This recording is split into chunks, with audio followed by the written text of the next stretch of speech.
Step into the shadows with me, where forbidden knowledge awaits. This is the law they never wanted you to know.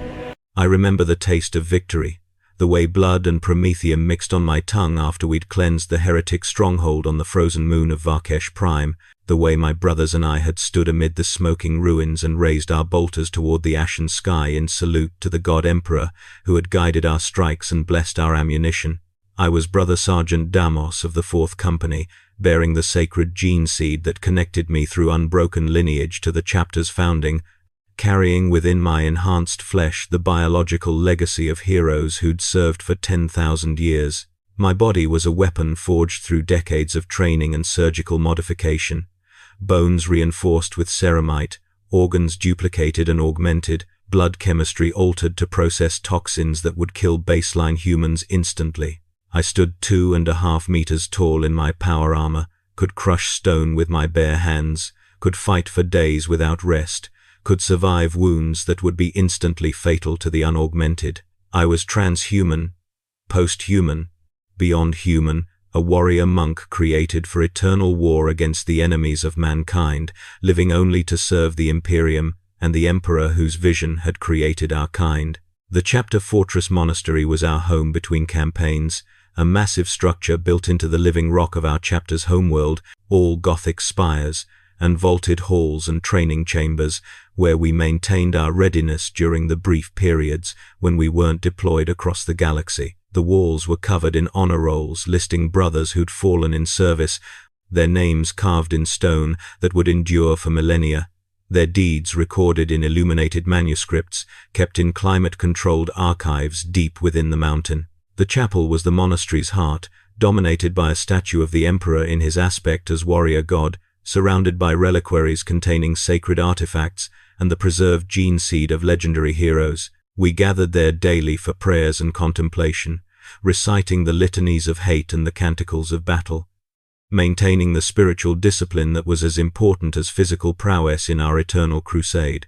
I had served for 73 standard years since my transformation from baseline human to space marine, had fought in perhaps 30 major campaigns across a dozen sectors, had earned honors and commendations that decorated my armor and marked me as veteran warrior deserving of respect from younger brothers. My squad was composed of seasoned fighters who'd learned to operate as single organism, each warrior understanding his role so completely that orders were rarely necessary, tactics flowing from shared experience and trust built through years of combat.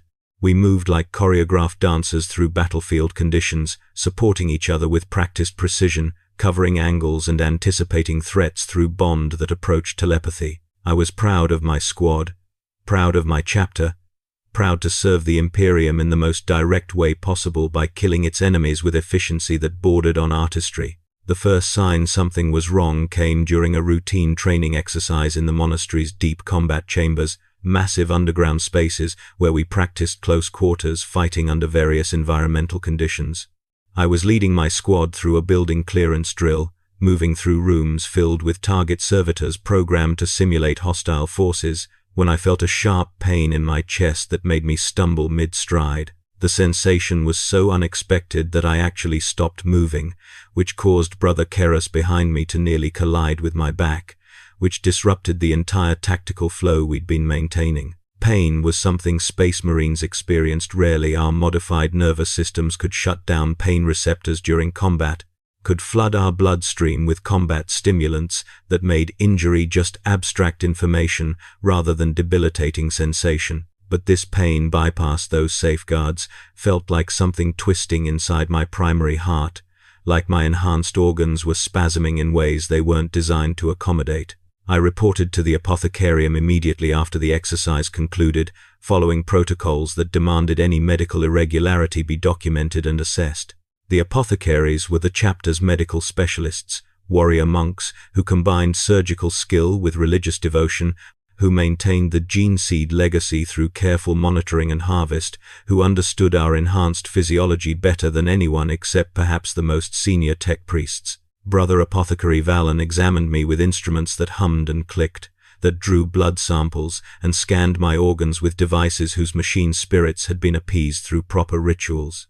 He was silent during the examination, face unreadable behind his medical helm, and that silence was more frightening than any diagnosis could have been because apothecaries typically maintained constant verbal assessment during examinations, narrating findings as they worked. He finally spoke after what felt like hours but was probably only 20 minutes, removing his helm to reveal a face that had seen perhaps a century and a half of service, weathered by time, and scarred by battles I could only imagine. "Your secondary heart is showing irregularities," he said, voice carrying the flat effect that medical professionals use when delivering bad news they've had to deliver too many times before. "The muscle tissue has developed abnormal growths, and the rhythm is destabilizing.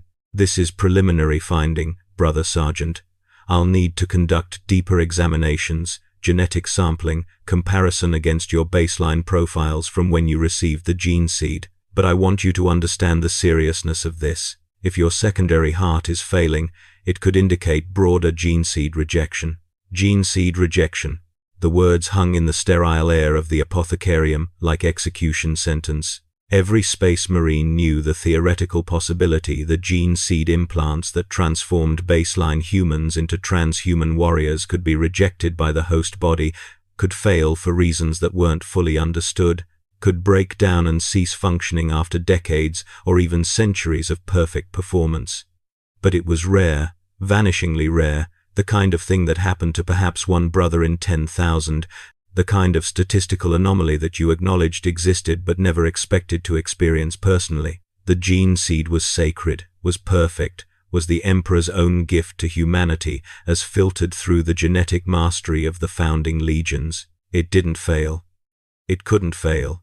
Except sometimes it did. The deep examinations took 3 days, during which I was confined to the apothecarium and subjected to every diagnostic procedure the chapter possessed. They drew blood samples and tissue samples and spinal fluid samples. They scanned me with auspexes and medicae cogitators.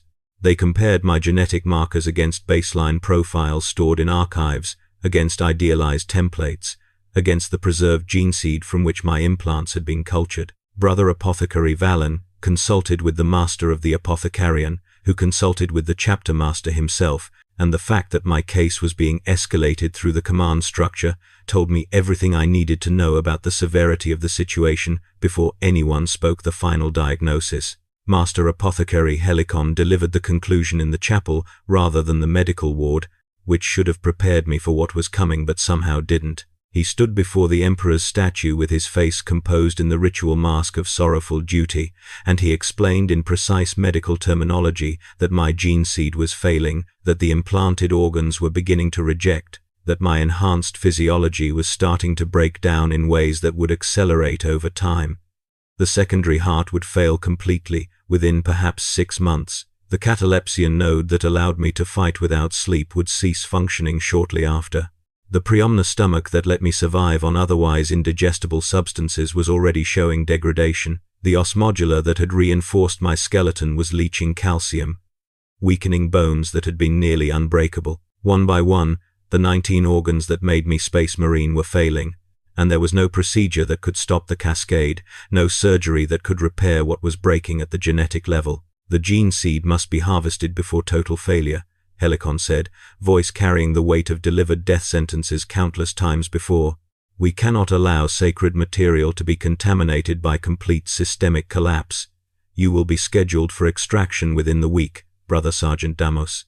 The progenoid glands will be removed while they remain viable, allowing your gene seed to be implanted in future neophytes who will carry your legacy forward. This is how we serve beyond death through those who come after us, who receive what we can no longer maintain." I understood what he was telling me without the words being spoken directly.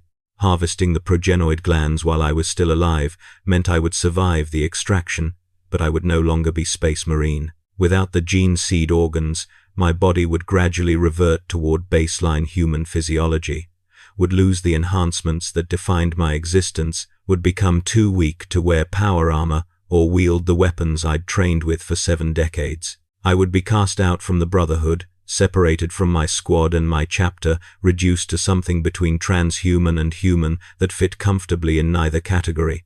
I would live, but I would live as diminished thing, as failure, as reminder that even the Emperor's most perfect creations could break.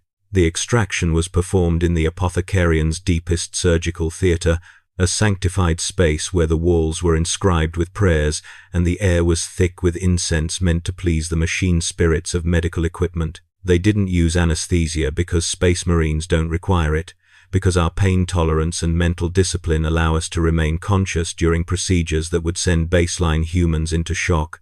I lay on the surgical altar while Brother Apothecary Valen made incisions with precision that spoke to centuries of practice, while he reached into my chest cavity with instruments that gleamed under harsh lumens, while he carefully extracted the progenoid glands that had been growing within my body since my transformation, that contained the genetic template that would be used to create future Space Marines. The pain was extraordinary but distant, processed through discipline and training into just information about what was being done to my body, and I recited the litanies of endurance while the apothecary worked, maintaining consciousness through sheer will. The extraction took 4 hours. When it was complete, when the apothecary had sealed the incisions and the harvested progenoids had been placed in stasis containers marked with my name and service record, I felt hollow in ways that went beyond the physical emptiness in my chest. The gene seed had been removed, and with it went the connection to something larger than myself, the biological link to 10,000 years of service,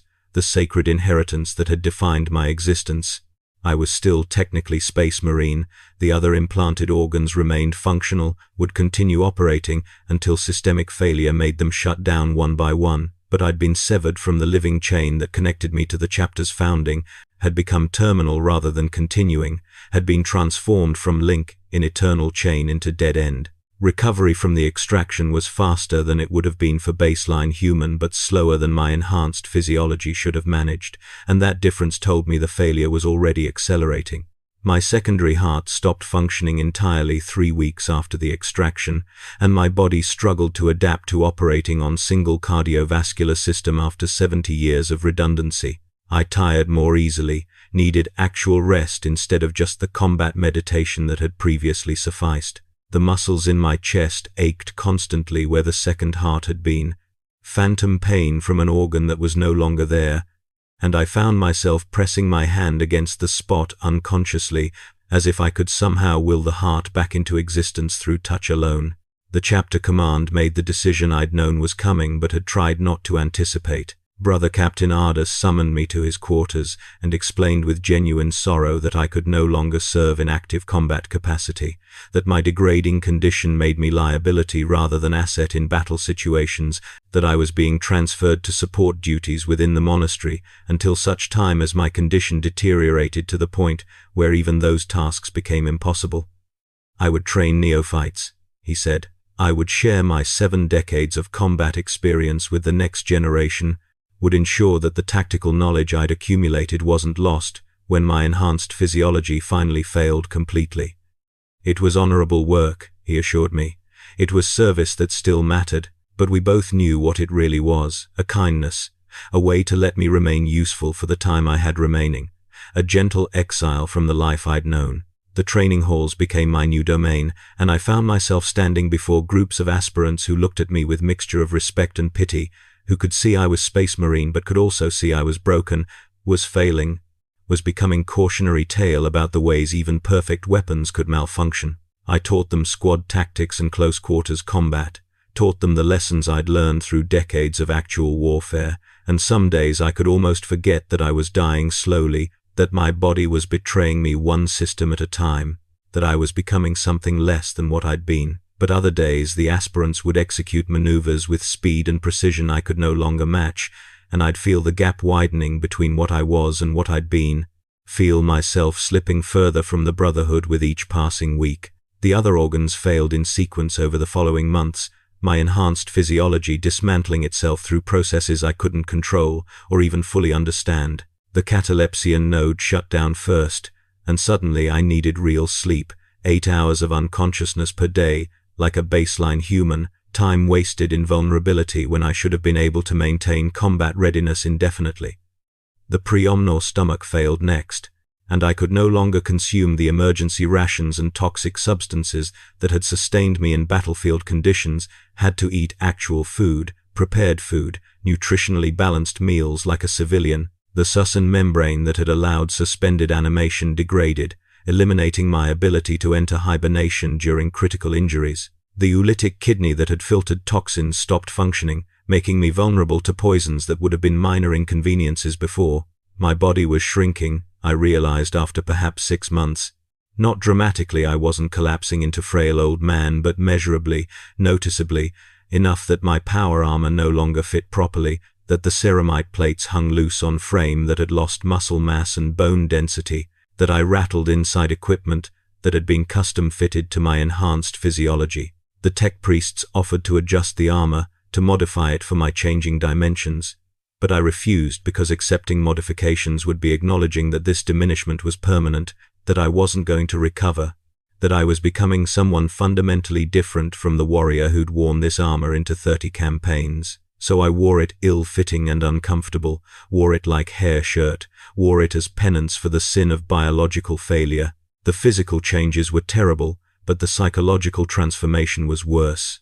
Space Marines are conditioned to suppress emotions that interfere with combat effectiveness, to channel feelings into useful aggression, or to simply not feel them at all, to maintain mental discipline that allows function in conditions that would break baseline human psychology.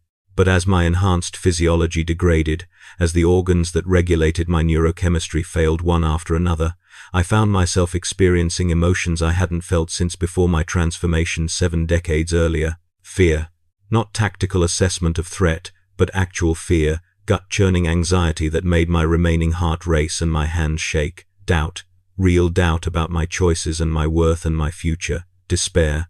Deep, suffocating despair that pressed down on me during the long nights when I lay awake in my cell, unable to sleep despite my body's exhaustion, staring at the ceiling and feeling the weight of everything I'd lost. Brother Chaplain Mortius tried to counsel me, tried to help me find meaning in my transformation from active warrior to support role, tried to frame my condition as test of faith rather than simple biological failure. He spoke of martyrs who'd served the Emperor in diminished capacity, of heroes who'd contributed to the chapter's glory through roles that didn't involve direct combat, of the sacred duty to pass knowledge to the next generation.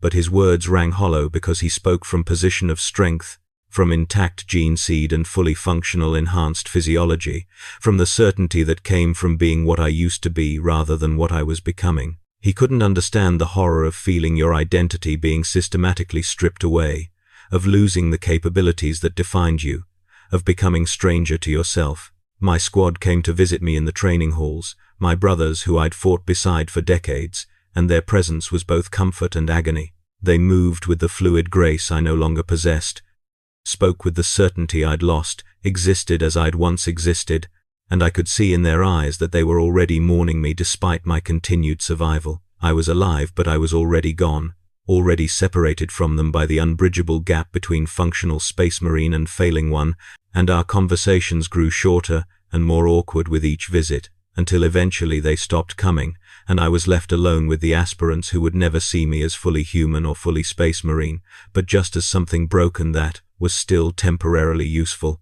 The chapter made the final decision during my 8th month post-extraction, when my condition had deteriorated to the point where even training duties were becoming difficult, when I could barely lift the training weapons and couldn't demonstrate techniques that required strength and speed I no longer possessed. Master Apothecary Helicon summoned me to his laboratory and explained with clinical precision that my remaining gene seed organs were now failing catastrophically, that my body was approaching total systemic collapse, that I had perhaps 3 months before organ failure would kill me.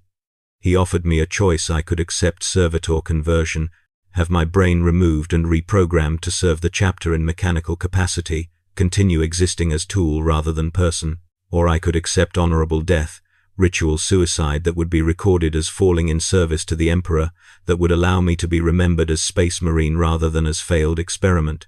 I chose death.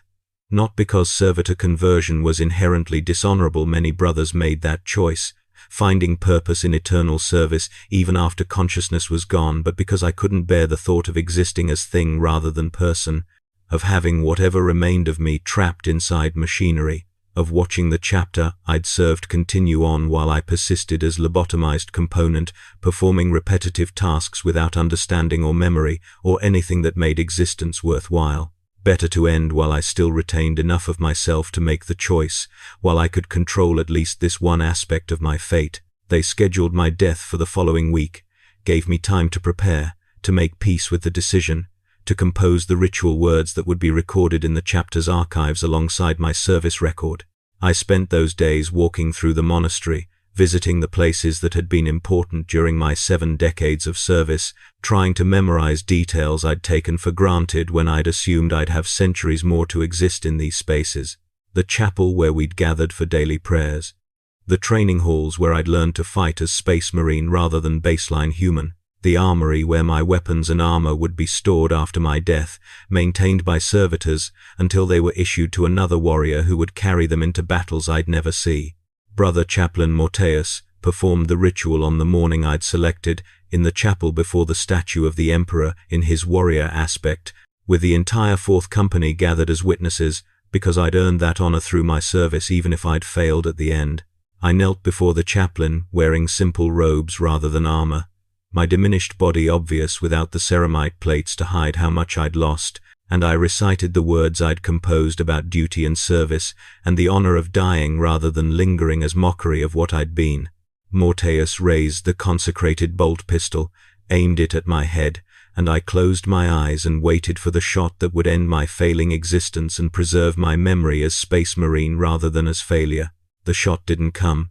I opened my eyes after what felt like minutes of waiting, confused by the delay, and found Morteus lowering the weapon with expression I couldn't read. "The master of the Apothecarian has requested a stay of execution," he said, voice carrying surprise that suggested this wasn't normal protocol. "You're to report to the deep laboratories immediately. There are developments that require your presence." The deep laboratories were restricted spaces beneath the Apothecarian where the most delicate gene seed research was conducted, where the chapter's biological legacy was studied and maintained, where experiments were performed that required isolation and containment. Master Apothecary Helicon was waiting when I arrived, along with Senior Tech Priest, whose augmetics were so extensive he was more machine than human, whose mechanical eyes glowed with internal light as he examined me with interest that felt clinical rather than compassionate. Helicon explained without preamble that my case had attracted attention from the broader Imperium, that my gene seed rejection represented rare opportunity to study failure mechanisms that were poorly understood, that the Adeptus Mechanicus wanted to harvest more than just my progenoids. They wanted my entire body, wanted to preserve all my failing organs for research that might help prevent similar failures in future generations of Space Marines. "You would be maintained in suspended animation," Helicon explained, voice careful, "kept at the edge of death indefinitely while researchers study your condition, catalog the failure cascade, attempt to identify genetic markers that might predict rejection before it occurs. You would not be conscious during this process. The sus and membrane stimulation would keep you in state between living and dead. Your sacrifice would serve the chapter, and the Imperium would help protect future brothers from experiencing what you've experienced. This is different path than the honorable death we'd planned, but it's also service, Brother Sergeant. It's still duty." I understood what he wasn't saying directly. I would become experimental subject, biological specimen maintained indefinitely for study, neither fully alive nor properly dead, but existing in preserved state for years or decades or perhaps centuries if the research justified continued maintenance. My consciousness would be suspended, but my body would persist, would be examined and dissected and studied in ways that felt like violation, even though it would serve larger purpose. And there would be no glorious death recorded in the chapter archives, no memory of Brother Sergeant Damos, who fell in service, just notation that I'd been transferred to Mechanicus custody for research purposes, that my body had become property of institutions that measured worth in data rather than honor. I accepted because refusing felt like final failure, like choosing personal dignity over service that might prevent future brothers from suffering as I'd suffered. They transferred me to stasis chamber that same day, placed me in suspended animation that felt like drowning in ice, And my last conscious thought before the cold took me was wondering if this was better or worse than the death I'd chosen, if existing as preserved specimen was mercy or torture, if I was still serving the Emperor, or if I'd just become expensive equipment maintained because it might eventually provide useful information. Time became meaningless in suspended animation. I experienced fragments of consciousness during maintenance procedures, brief moments of awareness when tech priests would partially revive me to test responses or harvest tissue samples, and during those moments I could feel my body continuing to fail even while preserved, could sense organs shutting down one by one despite the stasis field that was supposed to prevent further degradation. The pain was extraordinary during these partial revivals, unfiltered by the mental conditioning that had allowed me to endure as Space Marine, experienced with the raw vulnerability of baseline human, who had no enhanced pain tolerance to buffer sensation. I wanted to scream but couldn't because my vocal cords were often disconnected during examinations, wanted to beg them to let me die properly, but couldn't communicate because consciousness was just temporary side effect of their procedures rather than state they intended to maintain. Years past, I knew this from fragments of overheard conversation during examinations, from notations I glimpsed on medical displays, from the way the tech priests who maintained me changed over time, younger faces replacing older ones, new techniques replacing familiar procedures. My body had become research project rather than person, biological sample rather than brother, and the distinction between what I'd been and what I'd become was so vast that I couldn't bridge it, couldn't reconcile Brother Sergeant Damos, who'd fought in 30 campaigns with the failing organs and diminishing consciousness that persisted in this medical limbo. I don't know how long I've existed in this state. The fragments of consciousness are too scattered to construct reliable timeline, the periods of awareness too brief and too infrequent to mark time's passage in meaningful way. Sometimes, during the moments when they revive me partially, I try to remember what it felt like to be Space Marine, to wear armor and carry bolter and fight alongside brothers in service to the Emperor. But those memories are fading, becoming stories I tell myself about someone else, becoming abstract rather than lived experience. Sometimes I try to remember being baseline human before my transformation. Try to recall the aspirant who'd been selected from my homeworld at age 12 to begin the enhancement process, but that person is even more distant, even more foreign, even more incomprehensible than the Space Marine I'd been. What I am now is neither human nor transhuman, nor anything with identity more sophisticated than Sample 7749D Gene Seed Rejection Study, ongoing. I am data. I am research material. I am body kept functioning through technological intervention so that failure mechanisms can be catalogued and analyzed and hopefully prevented in future implantation procedures. I serve still, I suppose, in the same way that equipment serves, in the same way that ammunition serves by being expended, in the same way that machinery serves by operating until breakdown. But the service feels hollow compared to what I'd envisioned when I'd stood amid the ruins on Varkesh Prime and raised my bolter toward the ashen sky in salute to the Emperor whose warrior I'd been proud to be. This is what happens when a Space Marine's gene seed fails. Not glorious death in battle, not even honorable suicide among brothers who remember your service. Just slow dissolution, consciousness fragmenting as body fails, identity eroding as the biological components that defined you shut down one by one, existence transitioning from warrior to specimen to data to eventually nothing, all in service to institutions that measure value in utility rather than dignity, that preserve you not for who you were but for what your failure might teach about how to prevent similar failures in the future. The Emperor protects, they say, but the Emperor's protection doesn't extend to gene seed that rejects, to warriors whose bodies betray the sacred inheritance, to brothers who fail not through lack of courage or dedication but through simple biological accident. I was Brother Sergeant Damos of the 4th Company. I served for 73 years before my gene seed began failing.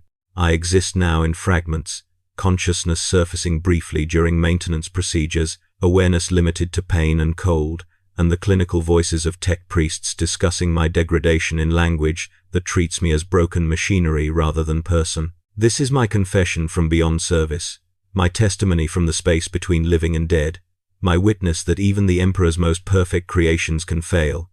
that enhancement is not permanence, that the transhuman warriors who protect the Imperium are still ultimately biological systems subject to breakdown, and that breakdown is processed not with dignity or honor, but with clinical efficiency that preserves what's useful and discards what's not. I don't know how much longer they'll maintain me. I don't know if other brothers have suffered similar fates, if there are more like me preserved in laboratories throughout the Imperium, consciousnesses trapped in failing bodies, kept alive only because failure itself has research value. I don't know if the knowledge they extract from my prolonged dissolution will actually prevent future rejections, or if I'm just expensive experiment that will eventually be terminated when they've documented everything they can. I know only that I chose service over death, and service has become this endless half-existence, brief moments of awareness punctuating longer periods of frozen suspension, pain and cold, and the gradual understanding that what I am now has no relationship to what I was, that the transformation from Space Marine to research specimen is as complete and irreversible as the transformation from baseline human to transhuman warrior, and that unlike the first transformation which elevated me, the second has reduced me to something less than human, less than conscious, less than alive in any meaningful sense. This is the fate the chapter doesn't speak of, the ending that isn't recorded in the honor rolls or celebrated in the litanies. This is what happens when gene seed fails and biology betrays and the sacred inheritance proves fallible. This is service without glory, continuation without purpose, existence without the dignity of proper death. This is my eternal fate maintained indefinitely, conscious in fragments, serving through my failure, preserved because breakdown has value even when the person experiencing breakdown does not. The Emperor protects. But not me. Not anymore. Not ever again.